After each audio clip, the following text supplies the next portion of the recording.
I'm Lisa. And I'm Sean. We're a married couple, and we like to talk about The Beach Boys.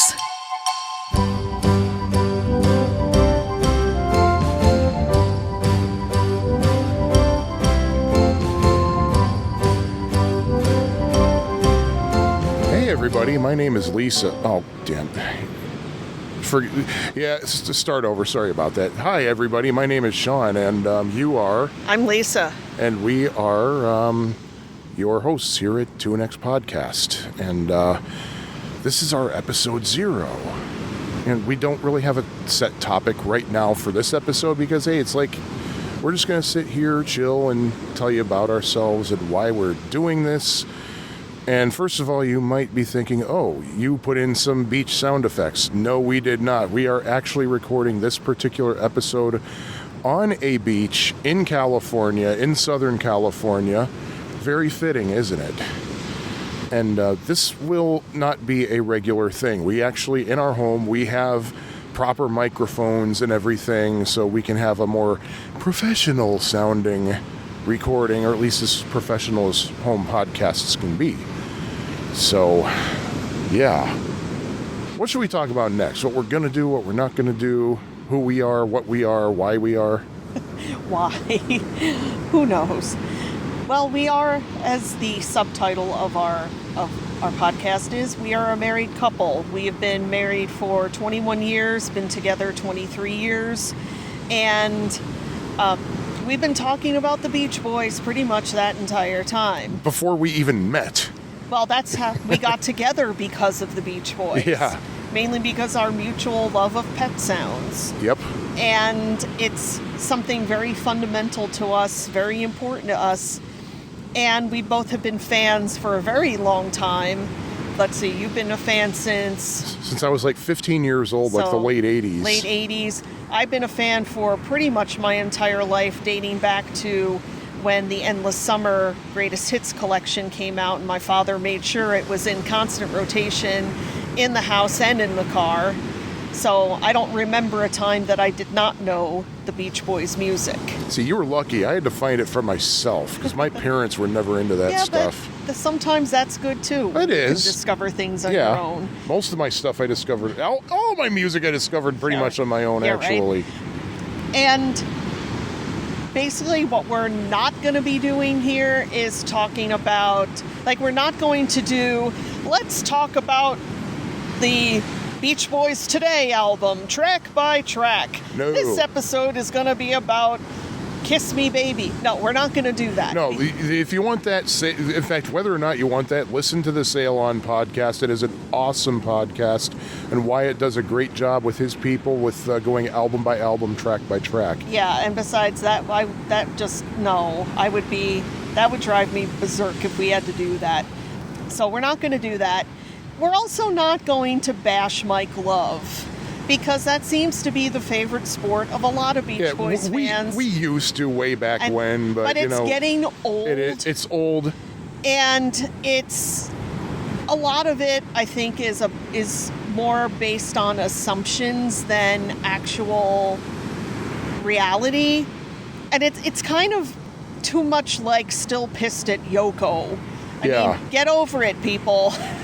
Yeah. So, yeah, we're not saying we're gonna, we're not huge Mike Love fans, but we're not here to destroy him either. Yeah, I have some looking back with Love stories I'll have to tell in a future episode, and to be fair, there's a lot about the Beach Boys in general, all the members of the Beach Boys that we don't really dig. So, we're gonna be honest. There's stuff we love and stuff we don't love, and stuff that just perplexes us. Yeah, so if you're one of these people who thinks, oh, the Beach Boys, everything they did is wonderful, and they never did anything wrong, you are not going to like this podcast.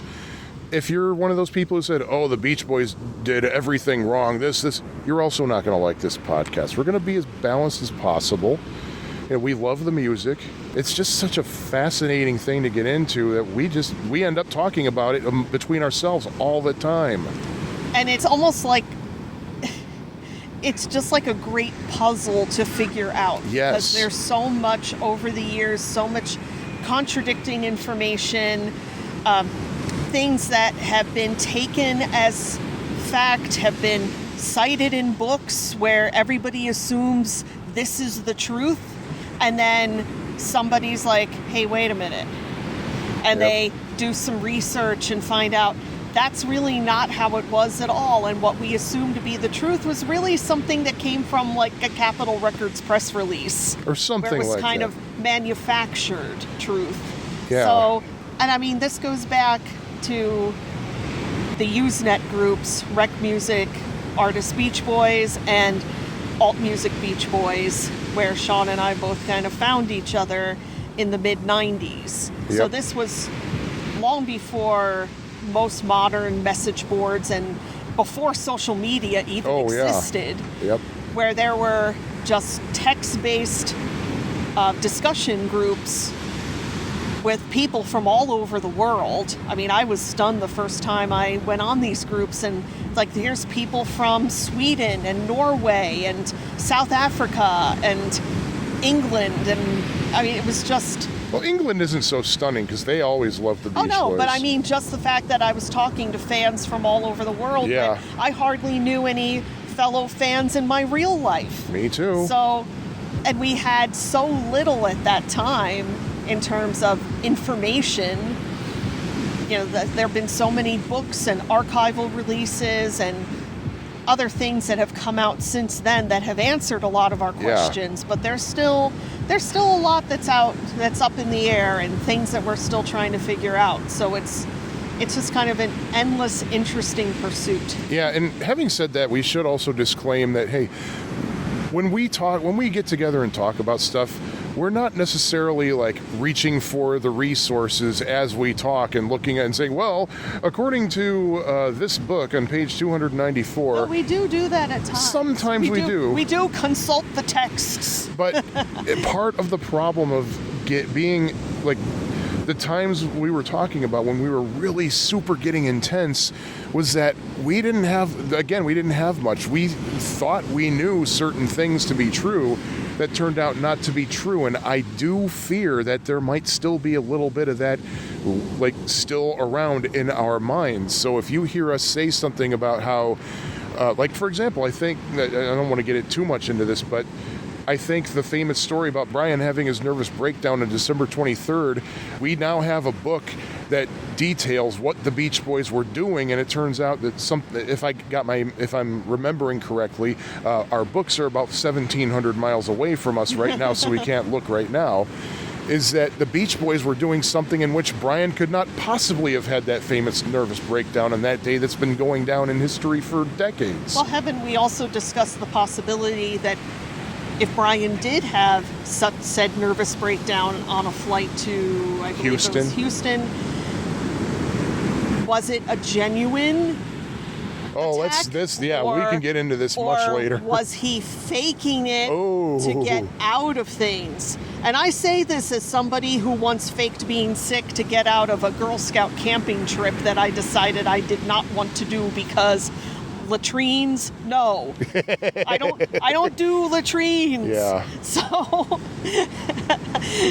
where I faked a terrible stomach ache or something, and my dad came and got me, and as soon as we pulled away from the campground, he said, "Do you want to go to Carvel?" Like, he knew because he didn't like camping either. Why don't you explain what Carvel is for people who... No, we'll talk about that later. Or explain why you mentioned Carvel, No. like how you know about Carvel. Because I'm from New Jersey. You're from New Jersey, and I'm from the Chicago area. Yeah. So just to give you an idea what our personal backgrounds are, we now live in the city of Chicago, and yeah, so that's who we are, where we are. Now, as for why we are, well, I have another podcast. Well, I have a couple of other podcasts, actually, but the one I'm specifically referring to, Autobiography of a Schnook, every episode of that, I do a segment about music because I love music. I'm a big music buff. And several times I've talked about the Beach Boys, and a few of those times Lisa joined me for that. And not terribly long ago, from the time we're recording this in the end of March 2021, Lisa said, "I want to help you record Autobiography of a Schnook. I want to talk about the Beach Boys." Yeah, I was And just in the mood. I didn't even have a topic. I'm like, I just want to talk about the Beach Boys for a long time. And so that made me think, it's like, well, why don't we just freaking do a Beach Boys podcast and be done with it? That way, whenever we want to talk about the Beach Boys, we can do it. So basically what you're going to be doing is listening in on our conversations. And one thing I just want to bring up now is the China buffet conversations. Because there was this Chinese buffet we'd go to where we used to live in New Jersey, and every single time we were there, somehow our conversations always ended up talking about the Beach Boys and the Beatles. Yeah, to the point where it would not be like, oh, do you want to go to China Buffet? No, it was, let's go have a conversation, which meant we're going to go to China Buffet. Yeah, and we love the Beatles too, by the way, and I'm going to just confess right now, the Beatles are my favorite group right now. So why am I doing a Beach Boys podcast and not a Beatles podcast? Because Beatles podcasts are a dime a dozen. They're all over the place. It's the same reason why when I learned how to program for the web like 25 years ago, actually more than that, I decided, I'm going to do a Beach Boys site because there's not enough about the Beach Boys. So, hey, and Beach Boys are a close second for me. And you prefer the Beach Boys. Well, it's like this. The Beach Boys, their music has deep, fundamental meaning to me, which I won't get into now. That I'll save that for just, things that'll come out in later episodes. The Beatles is just damn good music. And the Beatles have great importance in all of our lives, our culture, everything. But if I had to pick between the two, the Beach Boys come out first, just because there's a deeper emotional connection. It's what I turn to for comfort. And it's a very hard thing to explain. I mean, and there are times that I'll even just say that the Beatles are my favorite band, just because that's a much easier thing to explain to a lot of people. Oh, yeah. And it's almost like I don't want to have to get into explaining the Beach Boys, because when a lot of people hear the Beach Boys, they just think of a certain set of music and a certain group of people, and like the band that is currently touring as the Beach Boys, or at least I don't know if they started touring again yet, but it's very complicated. Yeah. Yeah, because people think, oh, you like the Beach Boys, and then what they're thinking is Surfing USA, Good Vibration, well, Help Me Rhonda, which California of course Girls. are all songs that I love dearly. Of course. But to me, I'm thinking Surf's Up, Feel Flows, Sail on Sailor. But it's also, I'm not, in anything that I deeply enjoy, I am not evangelical. I am not the kind of person who makes copies of music, mixtape. I've never made a mixtape for anybody in my life. Unless it was something that I know they wanted and that I knew they would appreciate. I don't try to convert people. That's just not something I do, because music is deeply personal, and what you love, even if you, for whatever reason that you love it, another person, no matter how close you may be to them or how much of a connection you have with them, they just might not dig it. And to me, it's just not worth it. I don't try to convert people. There are some people who would literally stand out on street corners and hand out CDRs of Beach Boys music. And the same goes for any fandom that you will find. And what really helped me put my Beach Boys fandom in perspective was another fandom that I dipped my toe into some years ago. I'm not going to say what, because I'm just not going to get into that, but that really helped me see how things are among fans and how complicated the relationships are. So, yeah. Yeah. going back to how I mentioned how, there might still be some things that we say that are older. I mean, we have the new books and everything, but, given that how stuff is ingrained, if we make a mistake, let us know. You can email us at tunexpodcast@gmail.com. Well, one thing we do need to make clear is that we have no connection whatsoever with any Beach Boy, living or dead. We are not in any inner circles. We do not claim to be. We have met some people who are in the inner circle. We have had some interesting conversations, both on the phone and over email and social media over the years, because you can't be involved in a fan community and not cross paths with people who are in the know. But that doesn't mean that you're their best buds. No. And that doesn't mean that you can speak for them or have any kind of official endorsement. So just know that what we talk about is just coming from us. Yeah, and we're going to try our best to be as accurate as possible, but hey, we're kind of human beings. We're going to make mistakes, so corrections are welcome.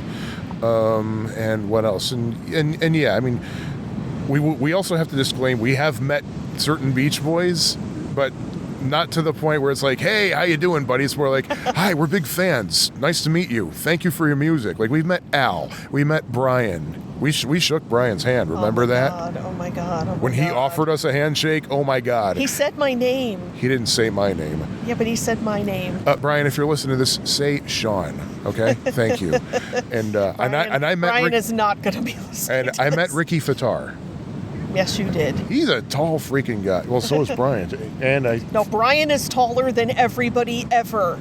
Yeah, he's only 2 inches taller than me, but I had to arch my neck severely to make eye contact with him. But let's see, is that pretty much everything we should warn people about? I think that kind of covers the bases, and if not, we have a podcast to iron all that out. Oh, that's a good way to do it. Yes. So that was. Should we just end the episode now? I take your silence as a yes. As opposed to what? Talk more, but hey, let's just call it a day with Tune X Podcast. Once again, one of the very few times we're going to be from San Diego, California. This is Sean. And Lisa. And our next episode is going to be about, well, you're just going to have to watch your podcast feeder and pay attention because, hey, we don't know either. Thank you for listening to the Tune X Podcast. Please leave us a review at Apple Podcasts or iTunes. You can hear us on Apple Podcasts, Stitcher, Amazon, Google Podcasts, and just about every other provider out there. If TuneX isn't on your favorite provider, please let us know. You can email us at tunexpodcast@gmail.com. Our website, which includes the show notes, is tunex.fab4it.com. Fab4it is spelled F-A-B, then the number 4, then I-T. Feel free to connect with us on social media. TuneX is on Facebook, and we're also on Instagram and Twitter, both under the handle of TuneX Podcast. Our opening and closing theme, Melody 10, was written and performed by Scattered Frog. All other music and sounds used in this episode remain the properties of their respective copyright holders and are used for the purposes of commentary and review. No infringement is intended. We'll see you next time, friends. Until then, don't back down from that wave.